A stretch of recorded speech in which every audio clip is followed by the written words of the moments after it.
It was a chilly, moonless Halloween night, and the wind howled through the leafless trees, casting eerie shadows across the old, decrepit Blackwood Manor. The townspeople whispered about the haunted house, but for Jason and Sarah, it was the perfect place to test their courage. The clock struck midnight as they stood before the wrought-iron gates that creaked open ominously. A full moon emerged from behind the clouds, revealing the looming, ivy-covered mansion. They ventured up the cracked stone pathway, their footsteps echoing with each step. As they reached the grand entrance, they noticed an ornate, yet rusty doorknob. Jason grasped it, and with a slow, deliberate turn, the door swung open. The couple exchanged a nervous glance, but they couldn't resist the thrill of the unknown.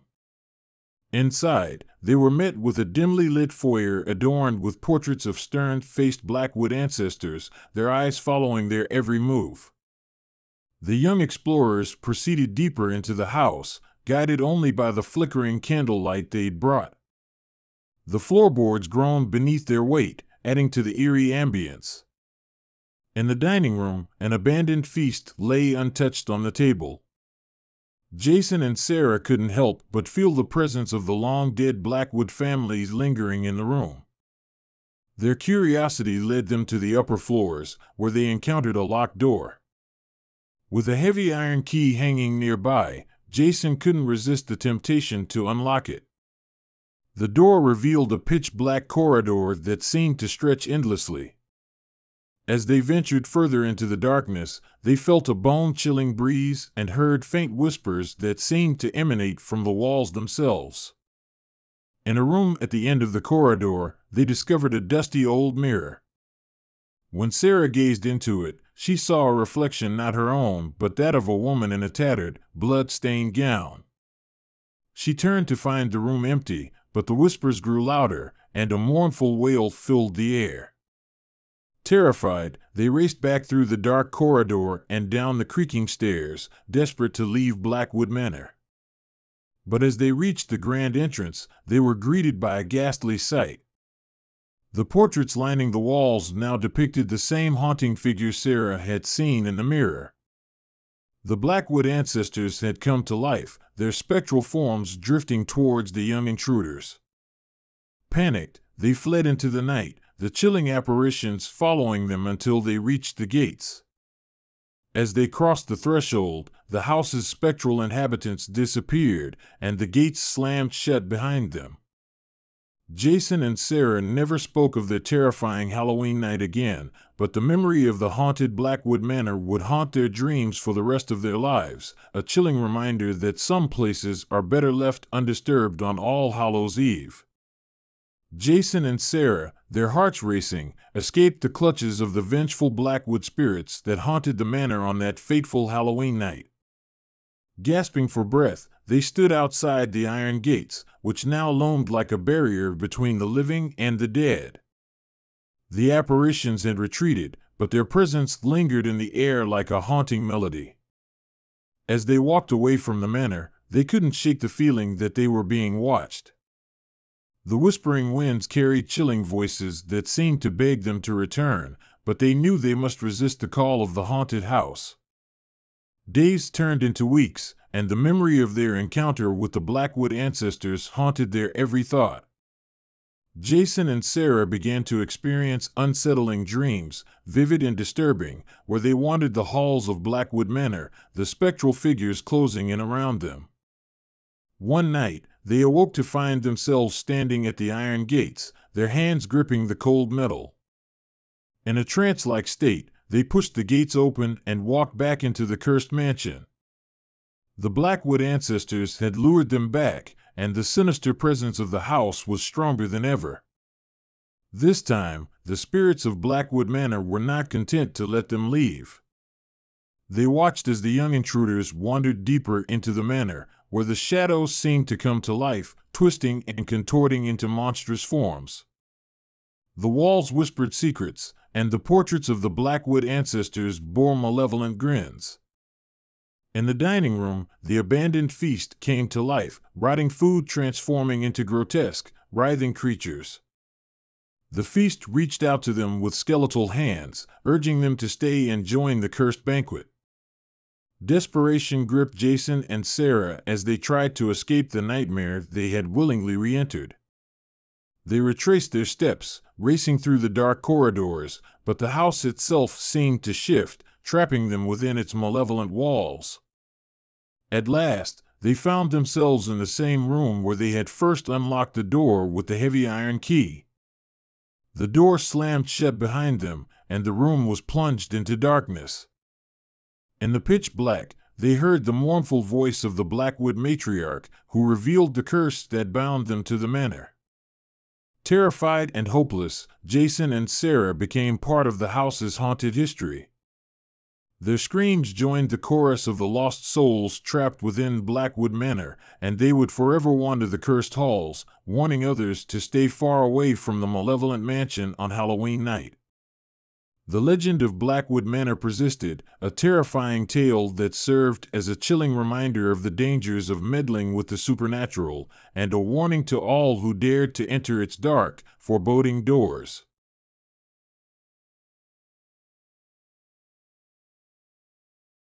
On Halloween night, a thick fog blanketed the Ravenwood Cemetery, casting an eerie pallor over the aging tombstones. Sarah, a history enthusiast, and her friend Mark had always been fascinated by the stories of the cemetery's dark past.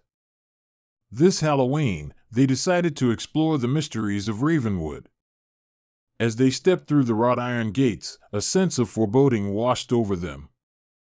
The crunch of leaves beneath their feet echoed through the silence.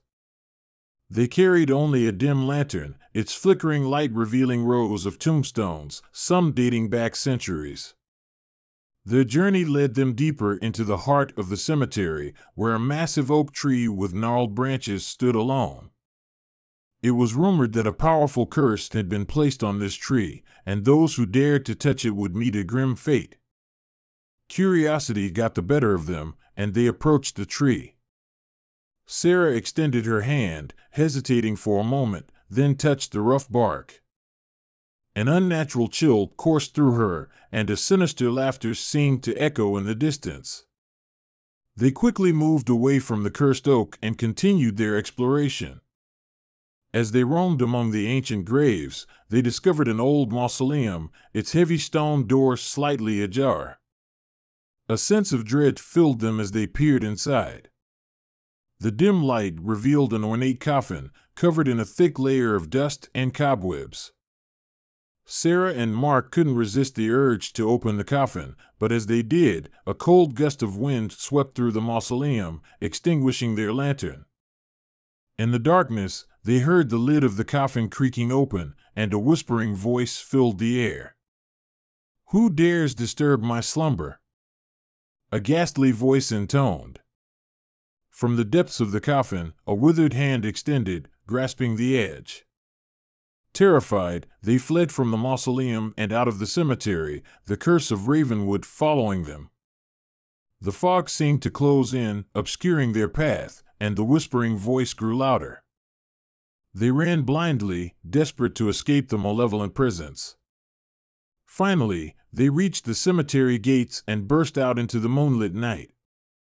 The fog dissipated, and the sinister voice faded. They both knew they had narrowly escaped a terrible fate, the curse of Ravenwood Cemetery. As they caught their breath, they made a pact never to return to that haunted place, forever haunted by the Halloween night they would never forget. Nina and Jacob stood outside the Ravenwood Cemetery, having narrowly escaped a fate worse than death. The fog that had cloaked the cemetery had lifted, and the cursed oak tree loomed in the distance. They couldn't help but shudder at the memory of their eerie encounter within the mausoleum. They vowed never to return to the haunted place and quickly made their way back to town. But the curse of Ravenwood Cemetery was not so easily shaken. In the following days, both Nina and Jacob experienced unsettling nightmares, haunted by the sinister voice they had heard within the mausoleum. The dreams were always the same. They would find themselves back in the dark mausoleum, the ornate coffin open, and the voice would beckon them to return. They would wake in a cold sweat, trembling from the vivid terror that had plagued their sleep. Desperate to rid themselves of the curse, they sought the advice of a local historian who had knowledge of the supernatural. The historian revealed that the cursed oak tree had a dark history, and it was rumored to be the heart of the curse that plagued Ravenwood Cemetery. To break the curse, they had to return to the cemetery and perform a ritual to appease the restless spirits. Armed with knowledge and determination, Nina and Jacob returned to the cemetery on the next Halloween night. The fog once again enveloped the graveyard, and they made their way to the cursed oak. With a sense of trepidation, they lit a circle of candles around the tree and began the ritual, reciting incantations meant to calm the vengeful spirits. The fog thickened, and the voices of the restless souls grew louder, but they pressed on. As they completed the ritual, a sense of peace washed over them, and the fog slowly dissipated. The cursed oak tree seemed to sigh, and the menacing presence lifted. The curse of Ravenwood Cemetery was broken. Nina and Jacob never spoke of the curse to anyone, but they knew they had freed the souls that had been trapped for so long. The legend of the cursed cemetery persisted, but it became a tale of redemption rather than terror, a reminder that sometimes, facing one's fears and confronting the darkness could lead to unexpected salvation. With the curse lifted, the town of Hollowbrook continued to celebrate Halloween, and the legacy of the Hastings mansion remained as a reminder of the supernatural mysteries that could still be lurking in the shadows.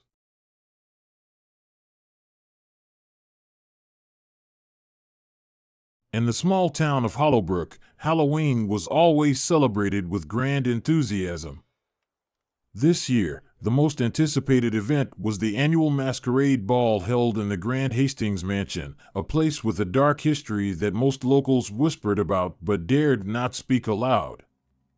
Nina and Jacob, an adventurous couple, had heard the legends surrounding the mansion and were determined to attend the masquerade. They arrived just after nightfall, dressed in elaborate costumes, their faces concealed behind ornate masks. The grand ballroom was adorned with flickering candlelight and eerie, lifelike mannequins dressed in extravagant Victorian attire. The masquerade was in full swing, the guests swirling and twirling to the haunting melodies played by an unseen orchestra. As the night wore on, Nina and Jacob began to feel as though the mansion itself watched them, the mannequins' eyes following their every step.